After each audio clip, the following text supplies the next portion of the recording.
Hello again. In this video, we will continue the examination of capital budgeting measures by introducing the average accounting rate of return, or AAR. It is calculated by using the following formula. To obtain the average accounting rate of return, we divide the average net income by the average book value. As you can see, this time we use accounting measures. How do we calculate them? To fully understand the AAR, let's consider the following example. Suppose that Company X decides to open a store in a new shopping mall. The firm signs a 4-year deal with the owners of the building. After the contract term ends, the store space would be reverted to the mall owners. The finance department of the company estimates that the required investment in improvements needed to set up the store is approximately $100,000. The investment would be 100% depreciated through a straight line method over 4 years. Great. The following table contains projected revenues and expenses. Based on these figures, we can estimate the net income for each year. As we can see, the earnings before tax, or EBT for short, are calculated after we deduct expenses and depreciation from sales. Since the company uses a straight-line depreciation method, the depreciation expense would be $100,000 divided by 4, or $25,000 per year. Then, we need to estimate the taxes we will pay by multiplying the tax rate of 40% by EBT.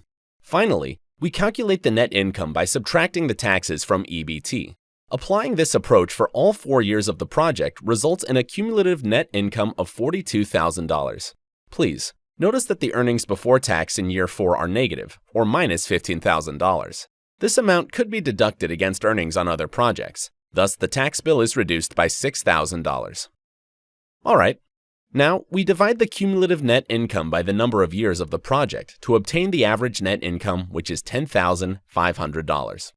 Well done! Next, we need to calculate the average book value. Remember that we started out with a book value of $100,000, which was the initial cost of the project, and ended up with $0. The average book value during the life of the investment is thus $100,000 plus $0 divided by 2, which equals $50,000. Alternatively, we could calculate the average of all 5 book values, which would result in the same value. As long as we use a straight-line depreciation method and a zero salvage value, the average book value will always be 1/2 of the initial investment. For example, imagine that for the same investment period of 4 years, the beginning book value of the store improvements was $200,000 instead of $100,000. In this case, the depreciation expense is $50,000, and the average book value is $100,000, which is obtained by summing all 5 book values and then dividing the total by 5. As an alternative, we could just add the beginning and ending value and divide by 2 to obtain the same result. Voila! Now we have everything we need to determine the average accounting rate of return. By substituting the parameters we know, we obtain the following.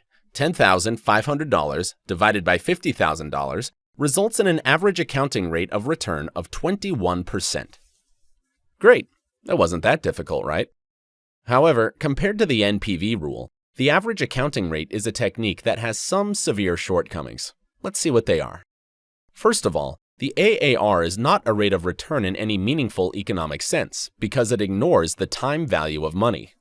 When we average figures that occur at different times, we don't consider the most fundamental principle in finance, that money today is more valuable than money tomorrow. Its second drawback is the lack of objective estimation of the cutoff period. Since a calculated AAR is not really comparable to a market return, the target AAR of a project must be specified somehow. However, there is no generally agreed upon way to distinguish between profitable and unprofitable investments.